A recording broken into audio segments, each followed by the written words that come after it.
Folks, I really wish we had a 10-bell salute or something for this, but this is a very bittersweet special of Beef Sticks podcast. This isn't a normal episode. We're not going to talk about news and notes. We're not going to talk about pay-per-views, and surprisingly, we're probably not even going to talk about trademarks.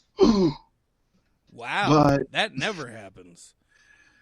But over our short time off, we've taken longer times off before as well, but over our short break between Season 3 and Season 4, an awful lot happened. And, of course, this was 2020, so that should have been expected, and it kind of was. One thing, though, I don't think anybody expected, at least outside of a very few in a small circle, is that pro wrestler Brodie Lee, Luke Harper, we lost him over the break there. And, day after Christmas.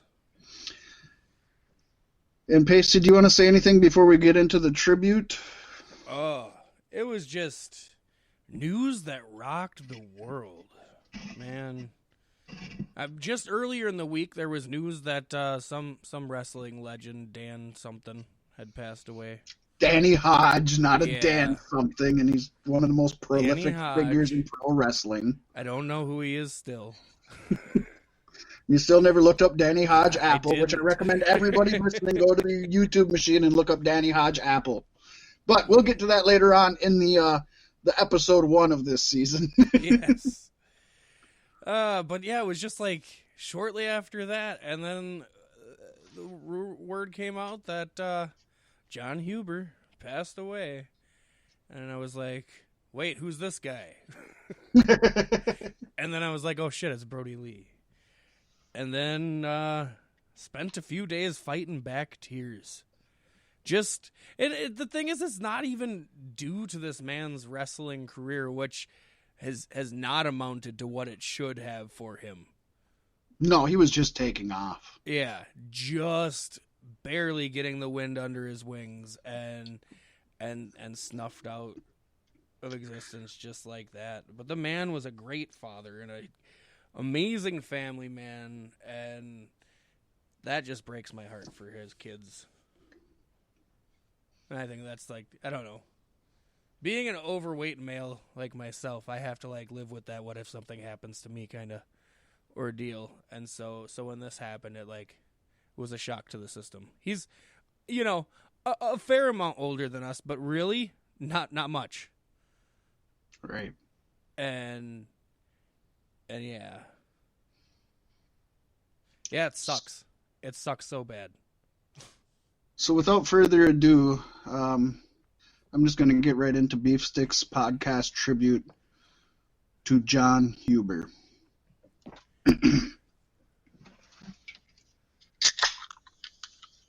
21 beer salute.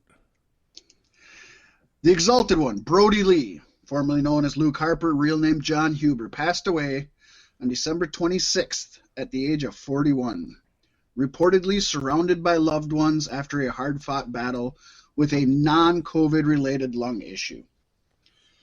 Shortly after taking time off to kayfabe sell his injuries from the dog collar match against Cody, Lee began experiencing symptoms of his lung issue. He couldn't finish his workouts on his Peloton bike at home, and he couldn't figure out why he was unable to go through his routine workout regimens. Shortly thereafter, towards the end of October, Lee's lungs stopped working, and he was rushed to a clinic in Tampa, Florida. He had a double lung failure, and his lungs were so bad that he didn't qualify for a transplant. AEW Chief Legal Officer Mega Parka, it's like La Parka, but Mega Parka, then made phone calls to get Lee transferred from the hospital to the Mayo Clinic in Jacksonville on Saturday, October 31st. Quite an eerie Halloween it was. They took him off his machines to see if he could kick out himself, because there really was no other thing they could do. That was about the only chance he had. But we wouldn't be doing this tribute if it had worked, so obviously it didn't work. Yeah. Unless it is a work. That'd be pretty shitty, though. That'd be horrible. That'd be like faking cancer just to get somebody over. Well, he's over his shit now. I don't know. I know, right? The leader of the Dark Order in AEW wrestling was beloved by fans and industry professionals alike. He first got into wrestling as a backyard wrestler, performing under the ring name Huber Boy No. 2, with the likes of Colin Delaney and his real-life brother who worked as Huber Boy No. 1. It wasn't long before he debuted in Shikara Pro, using the Right Stuff Brodie Lee gimmick. Lee originally was not scheduled to wrestle at the event, but was instead visiting backstage with friends. However, when Reckless Youth no-showed the event, Shikara owner and booker Mike Quackenbush offered Lee the chance to get in the ring. Fun fact, the name Brodie Lee came to him in 2003 after watching the movie Mallrats, as he combined actor Jason Lee's surname with the first name of his character, Brodie Bruce. That's kind of cool. I didn't know that. It's awesome. Especially when he looks just like Bruiser Brody, and that's not part of the story at all. That looks nothing like Jason Lee. Hello. Well, no, I think if you shaved his face, I think he looks a fair amount like Jason Lee. You think he could have played Dave Seville in the upcoming Chipmunk movies? Yeah, I'd go for it. All right. Well, just don't ask him to do a southern accent. Well, while in Chikara, he wrestled such names as Claudio Castagnoli, Sammy Callahan, and The Colony, as well as aligning with Eddie Kingston and Grizzly Redwood to form the Roughnecks. Lee also worked for Ring of Honor for a short time, joining Jimmy Jacobs' stable, The Age of the Fall. This saw Brodie Lee enter a famous feud with Necro Butcher before ultimately losing a Loser Leaves Ring of Honor match to Delirious after Delirious had turned on The Age of Fall, ending a 5-year run with the Philadelphia-based company. And I recommend folks go to their YouTube machine and look up some Brodie Lee Necro Butcher matches. Lee also worked for Evolve, JAPW, Dragon Gate USA, and Dragon Gate in Japan, along with several other smaller indies before joining WWE, reporting to Florida Championship Wrestling, which became NXT, where he joined Bray Wyatt and Eric Rowan as the Wyatt family.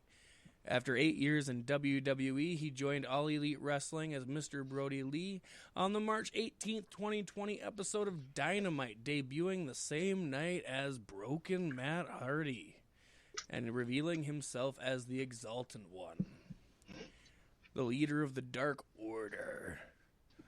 On December 7th episode of Dynamite, Brodie lost a dog collar match to Cody in what would be his final match ever, ending his reign at 55 days as TNT champion. What a pro, doing the honors on his way out. That's badass. That is badass. Actually, Go ahead. Wasn't he in the Bunkhouse Brawl match with Dustin like the week after? I think that was his last match. And it was also pretty brutal. He was not, because he was out storyline, quote unquote, after the dog collar match, and they were going to bring him back in a fun angle for the Dark Order. But during his career, he piled up many championships, including AEW TNT Championship, as we just talked about, the Jersey All-Pro or JAPW State Championship, Jersey All-Pro Tag Championship with Necro Butcher, Jersey All-Pro Heavyweight Championship, NWA Empire Championship, NWA Southern Championship, NWA New York Championship, NXT Tag Team Championship with Eric Rowan, WWE Tag Team Championship twice with Eric Rowan and Bray Wyatt, of course using the Freebird rules, and WWE Intercontinental Championship. And those are just the ones with big name companies. He has so many accolades throughout. He is survived by his two sons, Brodie and Nolan, and his wife, Cindy Sin, whose real name is Amanda Huber, who wrestled professionally from 2003 to 2009 and was actually the first female cruiserweight champion in independent circuit wrestling, and that's actually where the two met. Aww. Although Brodie Lee's passing on Boxing Day was met with a lot of shock in the wrestling world and fans alike, including us here at Beef Sticks, apparently, Cindy kept everyone on AEW's top brass informed of Lee's worsening condition, but didn't want the news to leak out. Some main backstage personnel in AEW and a select few others in the business were aware of the seriousness of his ailment, but it was one of those things few people who knew kept quiet, even though a lot of people began questioning why he had been off of AEW TV for months. While Lee made a few appearances after that dog collar match, he never wrestled again as he was injured in the storyline. Something of note, Brodie Lee Jr., or Brodie Huber, or -1 in the Dark Order, or -1, or they had a thought, nobody could agree on what his actual, it was -1, -1,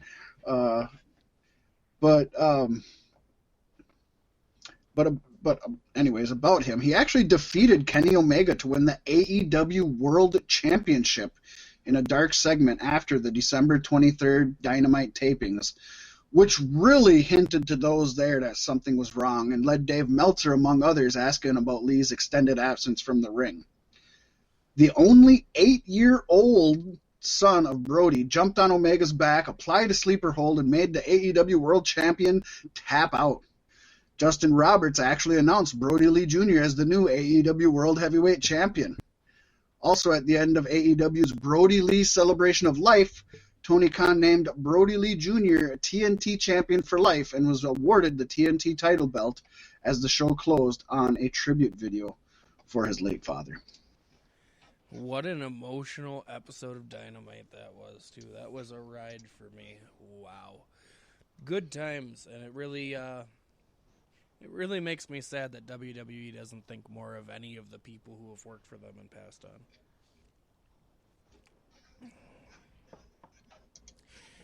According to Tony Schiavone on what happened when AEW actually signed Brodie Lee Jr. to a legitimate contract a couple of weeks ago, saying knowing that Brodie was very sick and knowing it was holiday time, I guess knowing that it was going to be very difficult for him to kick out, they brought little Brodie to TV. They made him a member of the Dark Order. They put a mask on him. He came out with a kendo stick. He beat up a lot of people. They signed him to a contract. They legitimately signed him to a contract, and when he's of age, he will be with AEW. He also confirmed that the belt designed for the TNT Championship is retired, but not the championship itself, saying little Brodie, -1 if you will, it is always going to have that TNT belt. We'll come up with a new belt. That'll be his. And they have come up with a new belt. And I say I was pretty disappointed in that. I mean, it still has TNT, plastered all over it. But they literally have the same belt. They just put a black strap instead of a red strap. And I prefer the black strap, I gotta say. Yes, I do prefer the black strap, but it's that's not a different belt. WWE does that with almost every belt they have when a different person wins it. They change it to their color. It's I thought maybe they would come up with a new design. Honestly, if they were to retire the belt and came up with something new, I think that would have been the best thing. I agree, but I think you and I have talked in the past, especially because of how much I dislike the giant gaudy TNT on the front. It is something to do with TNT. They have obligations where they have to have that belt to promote TNT. Oh yeah, that was signed when their extra 3-year extension was signed. They're like, you got to make a championship. It's I get it. I understand that. I also understand the gaudy TNT letters. Doesn't mean I have to like them just because I understand it. Yeah. But it is awesome that they did that. It's awesome that they let him win the AEW championship. It's awesome that they've put him on TV. They've put him on stage. The Marco Stunt stuff was a little awkward and unneeded. And they should really just let him, sit out, grow up outside of the limelight and do his thing. Oh, even off camera. Well, I mean, it's on YouTube. But backstage, he even beat up Adam Cole. Yep. and Liv Morgan. So, I mean, it's cool for him. It's cool that they're doing this to make him happy. The Brodie Lee tribute was written by him. Yeah. All bad matches. But again, it's an 8-year-old who just wanted to see his favorite wrestlers wrestle. And apparently he's really into heels because there were only 2 faces that wrestled in the entire show, and they were teaming with a heel. His daddy raised him right. So, I mean, it was fun. The tribute was better, obviously, than the matches themselves. But I'm sure to his family, the matches really meant something. You know what I mean? They're all friends with those people. Mm-hmm. Yeah. And that's why they did it. And that's cool.